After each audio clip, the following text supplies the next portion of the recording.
Уже несколько дней западные ракеты прилетают по российской территории. Вчера, по всей видимости, одним из таких ударов был ранен генерал северокорейских войск.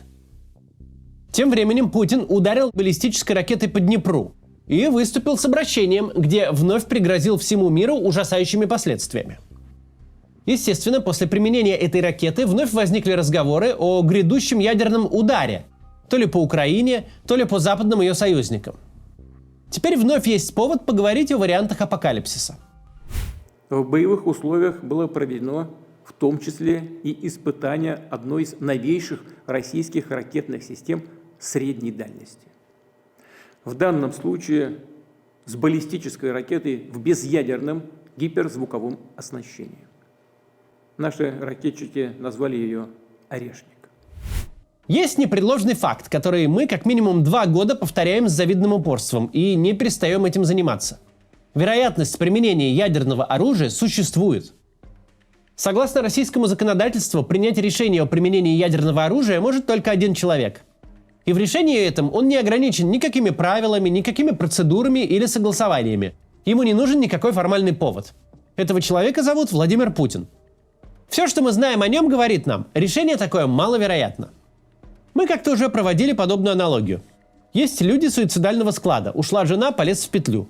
А есть другая крайность. Те, кого сажают на пожизненное в одиночную клетку, а он, вместо того, чтобы тихо помереть, начинает следить за питанием, заниматься спортом и переживает в заключении всех, кто его сажал и судил. Путин явно из второй категории. Он любит жизнь, свою. Она для него самоценна. И всю четверть века он явно демонстрирует, что даже и близко не собирается жизнью рисковать. Применение ядерного оружия в любой форме – это большой шаг в сторону могилы, куда Путин совершенно точно не хочет. Тем не менее, мы не можем видеть, как именно проходят электрические сигналы в его мозге. А в системе, где нет ни людей, ни процедур, способных остановить применение ядерного оружия, таковое решение остается возможным, пусть вероятность его и невелика. Главная же истина состоит вот в чем. Если эта вероятность реализуется, то точно не из-за каких-то действий Украины или ее западных союзников. Если и будет принято решение о столь жестокой эскалации, если ядерный заряд ударит по Украине или обычный ударит по военным объектам в странах-союзниках, это будет не потому, что Украина получила какое-то оружие или какое-то разрешение на его применение. Это будет потому, что Путин так решил сделать. Нынешняя война началась не потому, что Путина кто-то спровоцировал. Самое ужасное решение начала 21 века было принято не потому, что президент Байден сказал: «Все, 25 февраля берем Украину в НАТО». Тогда весь развитый мир водил хороводы вокруг Путина, заглядывал в глаза и пытался понять, что бы ему такое дать, чтобы он успокоился. Но тот развязал войну. Или вот сейчас вовлек в нее Северную Корею. Опять же, не из-за каких-то новых решений о поддержке Украины со стороны союзников. Если мы рассмотрим действия союзников и самой Украины, и шаги Путина по эскалации в течение 2,5 лет, то увидим. Это союзники реагируют на действия Путина, но не наоборот. Таково главное свойство персоналистских диктатур, которые невозможно понять, если в них не жить. Нет в них никакой связи между входящими сигналами и исходящими решениями. У диктатора есть собственное представление о том, что следует делать для достижения единственной цели – сохранения власти. А потому спровоцировать его на что-либо нельзя. Невозможно из внешнего мира понять, почему захват куска канонической территории, оккупация целого района Курской области – это вообще не проблема. Почему действие, которое бы вынудило любую демократическую страну максимально повысить уровень эскалации, дать жесткий военный ответ, мобилизовать все силы и ресурсы, почему здесь такое действие не изменило ход войны ни на грамм? Потому что Путин не считает это проблемой для себя. Он, и надо признать совершенно объективно, считает, что если об этом не говорить по телевизору, то все забудут, что городок Суджа и район вокруг него вообще существуют. Локальные недовольства местных жителей легко пресекаются охапкой статей за митинги, и власти Путина абсолютно не угрожают. С другой стороны, вовлечение в войну северокорейцев позволяет ее вести дешевле и дольше. Дешевле и финансово, не надо платить бешеные подъемные, и политически тоже дешевле. На мертвых солдат КНДР внутри России пофиг плюс-минус всем. Вовлечение Северной Кореи с ее ресурсами и бесплатными людьми очевидно способствует сохранению власти. Для такого решения не нужно никакого внешнего триггера. Применение ядерного оружия или нападение на одну из стран НАТО в текущих условиях выглядит как плохая идея для сохранения власти и жизни. Нельзя дать зуб, что для Путина все выглядит так же, как для нас с вами со стороны. Но снаружи не видно, как резкое превращение локальной войны в глобальную поможет ему жить долго и счастливо, сохраняя власть.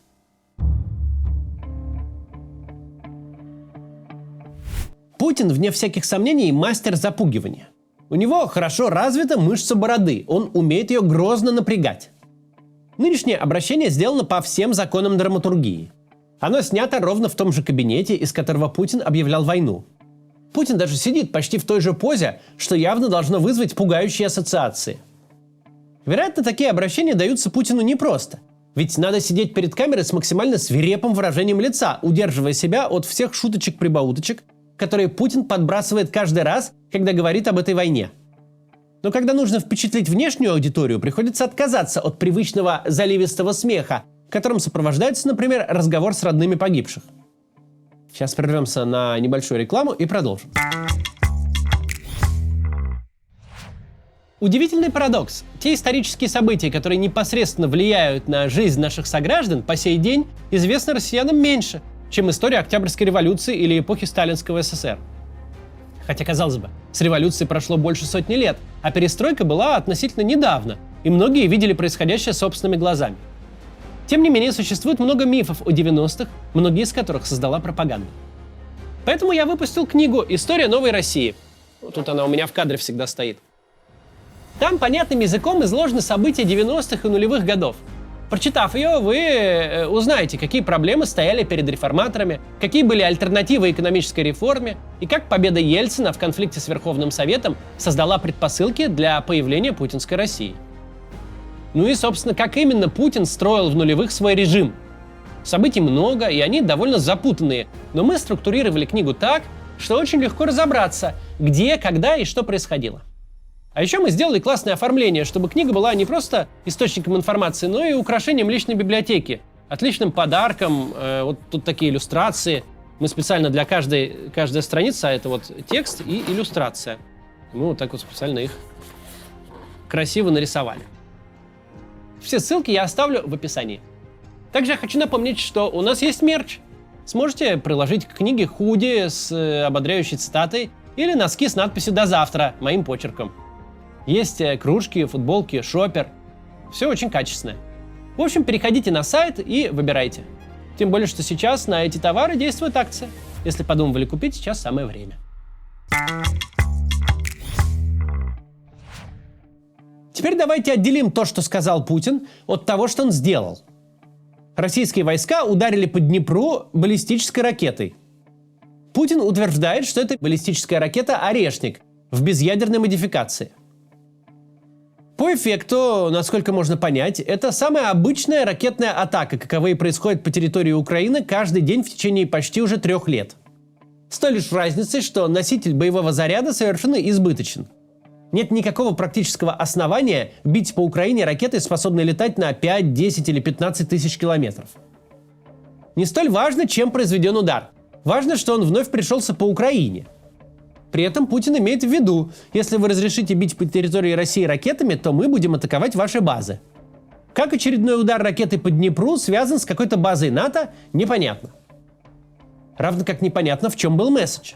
Показать, что у России есть баллистические ракеты? Так все в курсе. Эта новость устарела сильно больше, чем на полвека. Показать, что Путин достаточно отмороженный, чтобы херануть баснословно дорогой ракетой по густонаселенному городу безо всяких военных целей и военного смысла? Но это, мягко говоря, тоже не открытие. Путин на протяжении 2,5 лет тратит десятки, а в сумме уже и сотни миллиардов долларов, чтобы превращать города в руины, куда люди больше не вернутся никогда. Мы вправе, говорит, применять против военных объектов стран, которые позволяют применять свое оружие против России. Это говорит Путин, но применяет его ровно там, где и применял раньше. Продолжает делать все то же, из-за чего Украине дают оружие и разрешают бить им по российской территории. Причем мы уже знаем, что российская страна уведомила американцев о своем ударе заранее. А почему уведомила? Потому что никто мыло не ест. Потому что у США, как у всех ядерных держав, есть средства обнаружения запуска баллистических ракет. И нужно обозначить заранее, удар ни в коем случае не имеет отношения ни к вам, ни к НАТО в Европе. Бьем по Украине, мол, не беспокойтесь. Ведь иначе есть реальный шанс развязать Третью мировую. Путин прекрасно отдает себе отчет, что удар по военным объектам НАТО в Европе, даже не обязательно ядерным оружием, а любым оружием вообще, это начало совсем другой войны. В этой войне, когда граждане ведущих европейских стран увидят летящие на их города ракеты, самым компромиссным и миролюбивым политикам будет гораздо сложнее заниматься каким-то умиротворением Путина и пытаться его на что-то уговорить. Все будут поставлены в ситуацию, где неконтролируемой эскалации не избежать. Путин прекрасно понимает, с первыми ударами по НАТО в Европе все разговоры из серии «мы наложили санкции и запретили наводчику танка владеть недвижимостью на Лазурном берегу» закончатся. Что будет, хрен его знает, но точно не то, что способствует задаче выжить и удержать власть.